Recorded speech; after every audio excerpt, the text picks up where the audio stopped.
The notification came at 11:37 p.m. on a Tuesday. I know because my phone was face up on my desk and the screen lit up while I was finishing my quarterly compliance report, and I remember thinking, who texts this late on a weekday?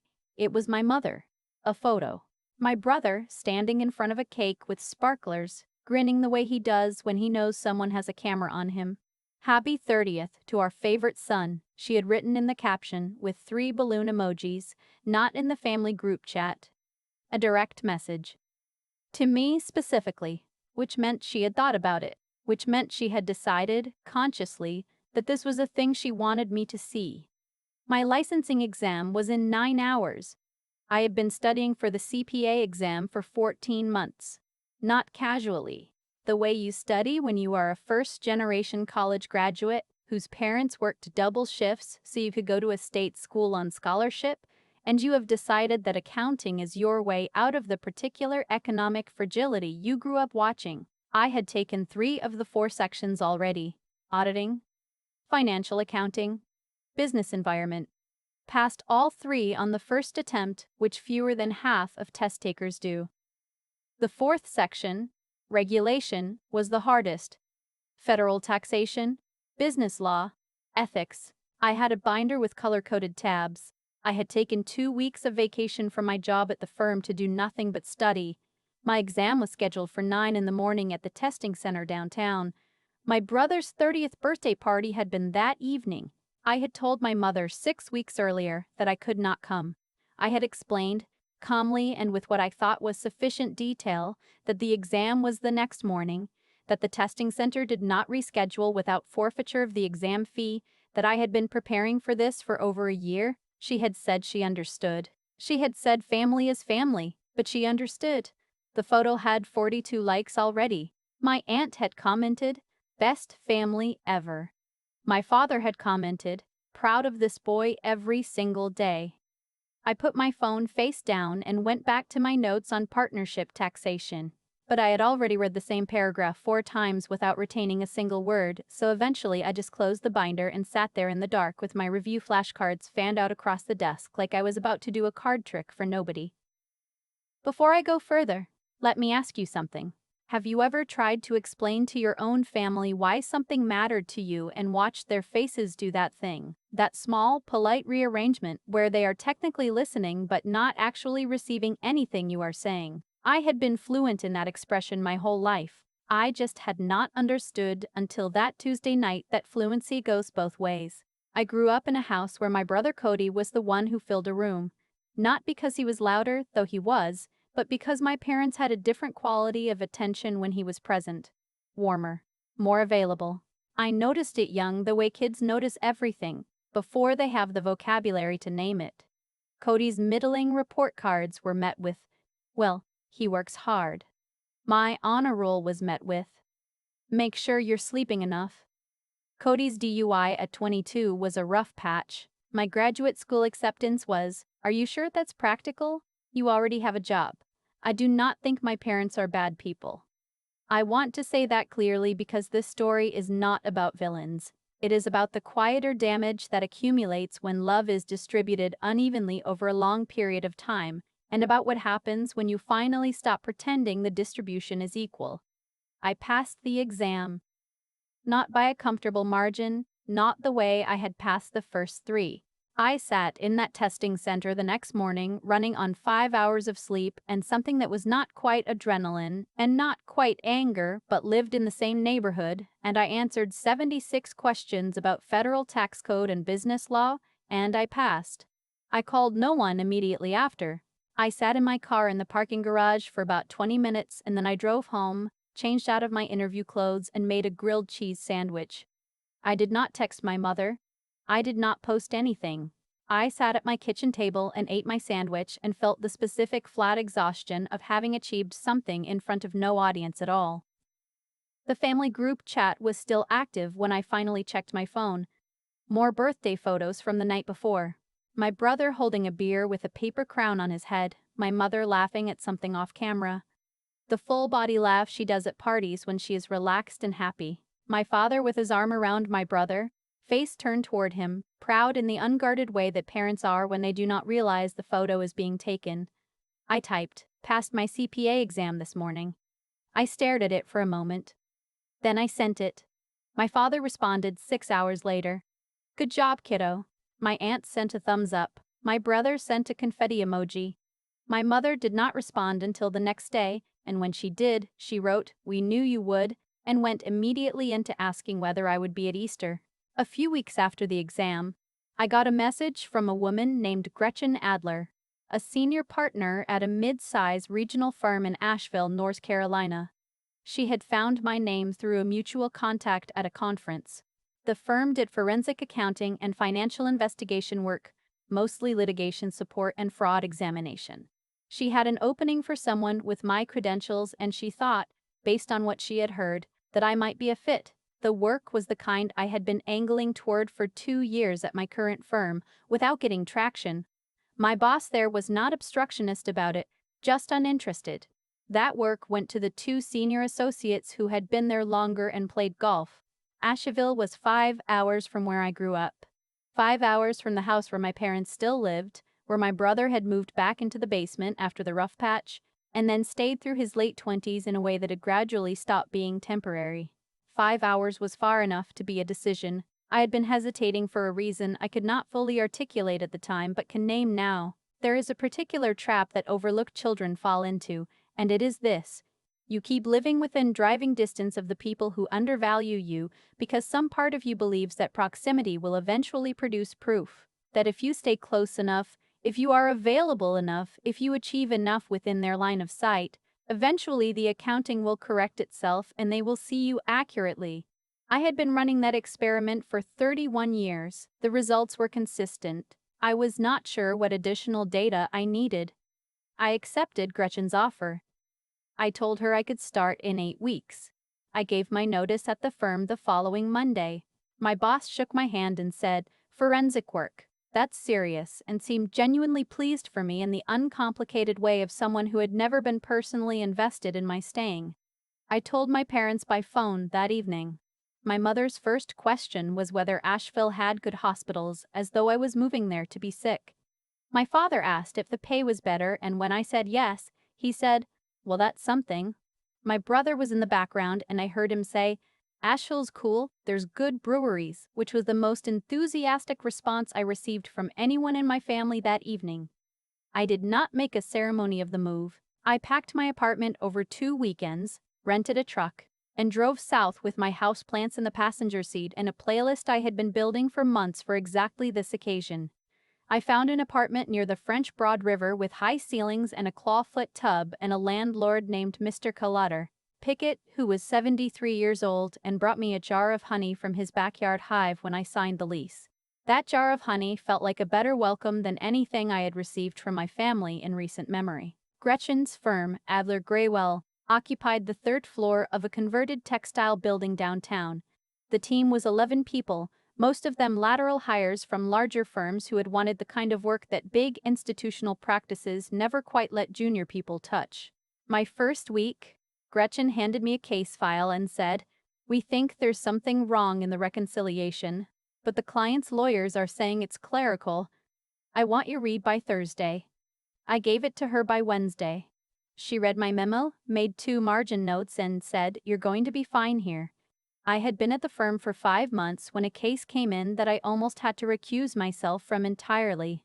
The client was a mid-size residential construction company based out of Western North Carolina, a family operation, 2nd generation, doing custom builds in the mountain communities. They had come to us because they were being audited by a state contractor licensing board following a complaint from a subcontractor who alleged systematic underpayment of materials costs going back 4 years.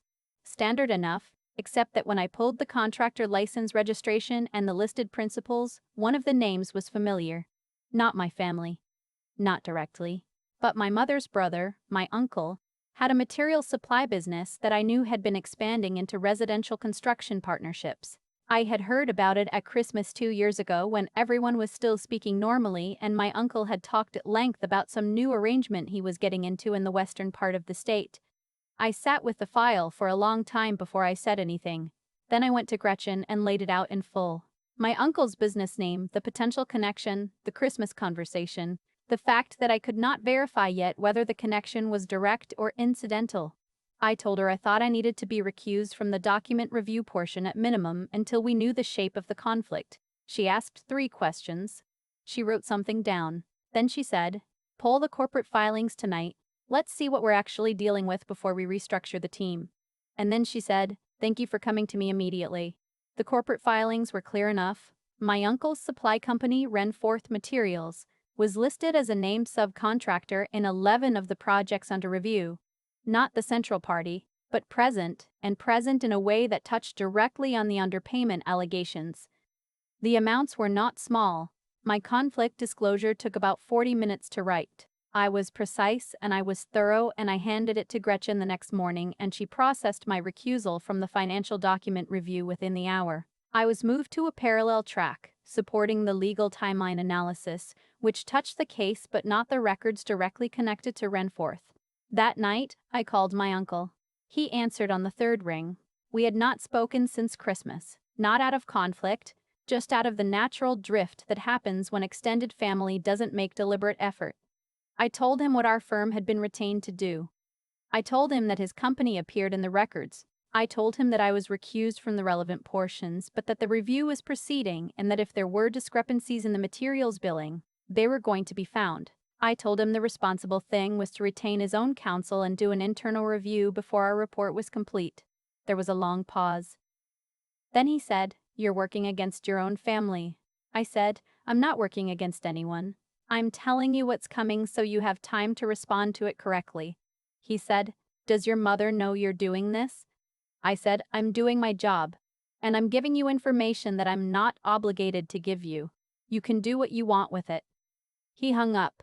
20 minutes later, my phone showed 3 missed calls from my mother, who had apparently been on the phone with my uncle while we were talking. I called her back. She started before I finished saying hello. She said my uncle had built that business from nothing. She said I was throwing my family under the bus for a paycheck. She said she did not understand what had happened to me since I moved to Asheville. I let her finish. Then I said, "The subcontractor who made the complaint was a small business owner who says he was shorted on 4 years of payments. That is a real person with a real problem, and it's my firm's job to find out if the complaint is accurate." She said, "Your firm?"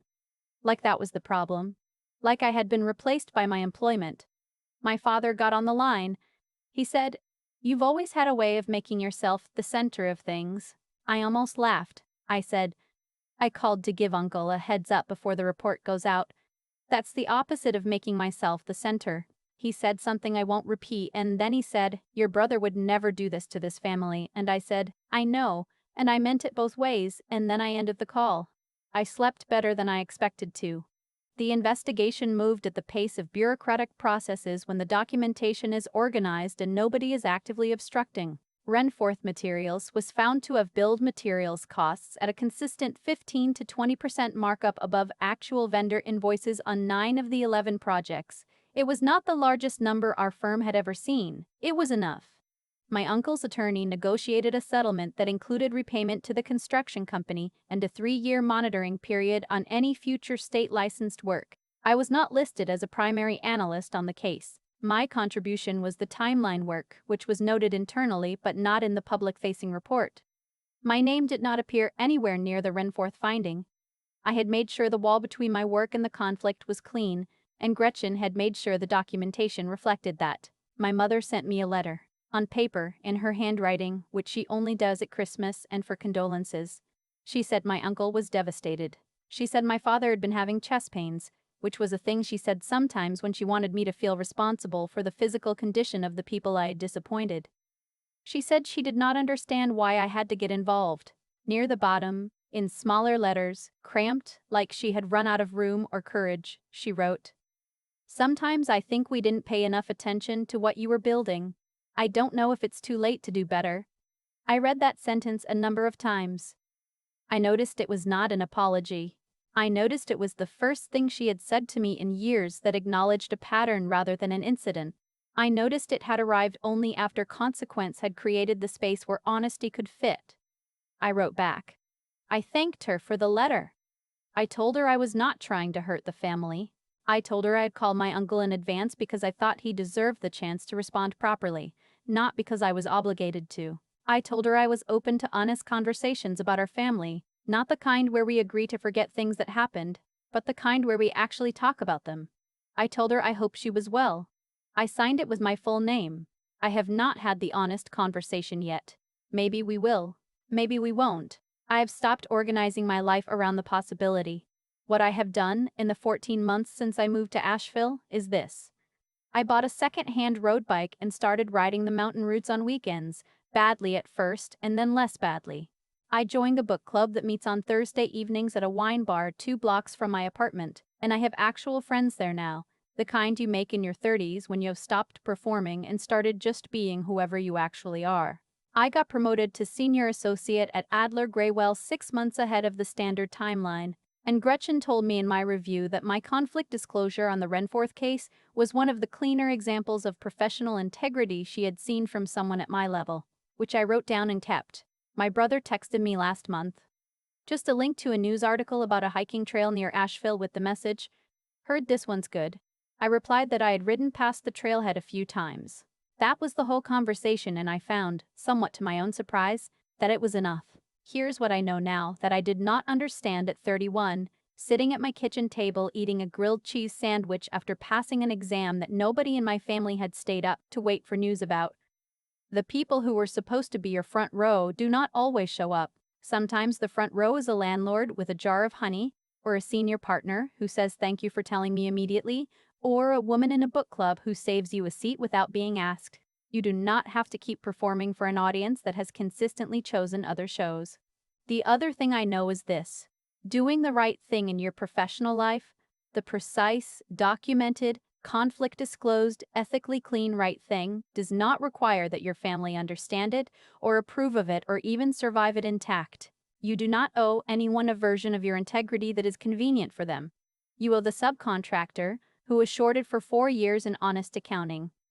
You owe the stranger who comes after you in the process a clean report. You owe yourself the clarity of being someone whose name on a document means something. I tend my houseplants badly. The apartment is good in the mornings, river light through old windows, coffee before anyone needs anything from me. I have started sleeping the way people sleep when they are not waiting for something that is not coming, so I will leave you with this. If the people who are supposed to celebrate you have spent years showing up only when it cost them nothing and disappearing the moment your achievements asked something of them, when do you stop organizing your life around their arrival? And when you finally stop, what do you find was already there, waiting, in the space their absence left? I have thought a lot about the sequence of things, not to assign blame, though I understand why people do that, but because sequence tells you something that a single moment cannot. My mother did not fail to show up at my exam in isolation. She failed to show up after years of smaller failures, each one reasonable enough on its own, each one fitting neatly into a pattern that I had been trained since childhood not to name out loud.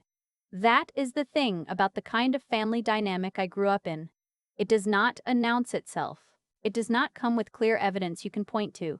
It comes as a series of small recalibrations. Cody's party mattered more than my exam eve. My past results got a thumbs up. My uncle's business troubles were my betrayal. Each of those things taken alone is just a bad day, a distracted parent, a rough phone call. Taken together, over 31 years, they are information. And I think one of the hardest kinds of intelligence a person can develop is the willingness to read that information accurately, without softening it into something easier to live with. What I did in Gretchen's office, walking in with the Renforth file and laying out the conflict clearly and completely, that was not a brave act. I want to be honest about that. It was a trained one. 14 months of studying tax code and audit standards and professional ethics had given me a framework for exactly that kind of decision. The framework said, disclose fully, document everything, let the process work. The framework was not complicated. What was hard was applying it when the name in the file belonged to someone I had eaten Christmas dinner with for 3 decades. But that is where integrity either means something or it does not. You cannot have professional ethics that disappear when the subject is inconvenient. You cannot build a reputation for clean, honest work and then hollow it out the moment it costs you something personal. I had spent 14 months earning the right to put my name on documents that other people would rely on. That right carried weight. The subcontractor, who had been shorted for 4 years on materials payments, was a real person with a real business and a real complaint. He did not stop being real because my uncle was on the other side of the ledger. My mother's letter said, "Sometimes I think we didn't pay enough attention to what you were building." I read that line and I felt something settle in me, not satisfaction exactly, but recognition, because that sentence was the most accurate thing she had ever said about our family. They had not paid attention to what I was building, not the exam prep, not the career pivot, not the years of working a tutoring shift after getting a scholarship that nobody celebrated. And the reason consequence finally created space for that honesty is simply that actions accumulate. Choices made repeatedly over time produce outcomes. That is not punishment. That is just how things work. Gretchen told me in my review that the conflict disclosure on the Renforth case was one of the cleaner examples of professional integrity she had seen from someone at my level. I wrote that down, not because I needed the validation, but because I had spent a long time in a house where my achievements were measured against Cody's comfort, and it mattered to have someone look directly at what I had done and call it what it was. What I know now is this: integrity is not a feeling, it is a practice. You build it the same way you build anything that lasts, through repetition, through choosing correctly when it would be easier not to, through documenting your decisions so that your reasoning is visible not just to others but to yourself. And the people who benefit most from your integrity will not always be the people you love. Sometimes they will be strangers. Sometimes they will be a subcontractor you have never met, whose name appears in a file on a Wednesday afternoon. That does not make it less worth doing. If anything, it makes it more so.